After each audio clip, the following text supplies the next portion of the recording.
The word of the day for yesterday was stagnant, but those days happen. A lot of discoveries were made yesterday, a lot of lessons were learned, and I feel ready and good to go today. Let's see what we can get cranked out. We found these really great treads while we were at Home Depot. They're perfect, they're cut perfectly. I just need to cut them to size. So that's super awesome, and now I'm gonna just pre-prime them.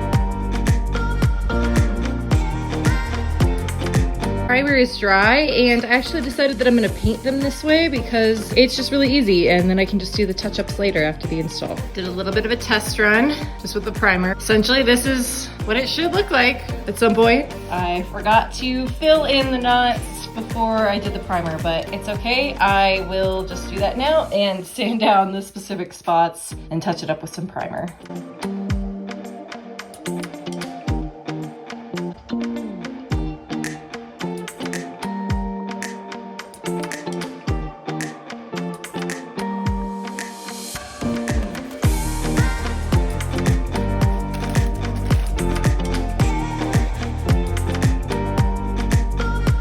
While the first coat of paint dried, I decided to apply a layer of paint stripper to the newel post to remove the many layers of paint and primer, etc. that was on there.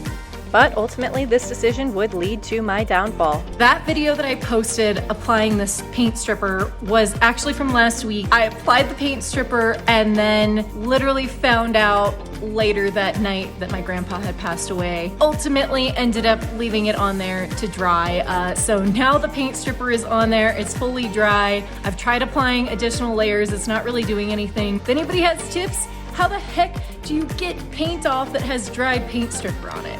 Thanks so much for watching. Please like and subscribe for part 5 and follow along for more home DIY.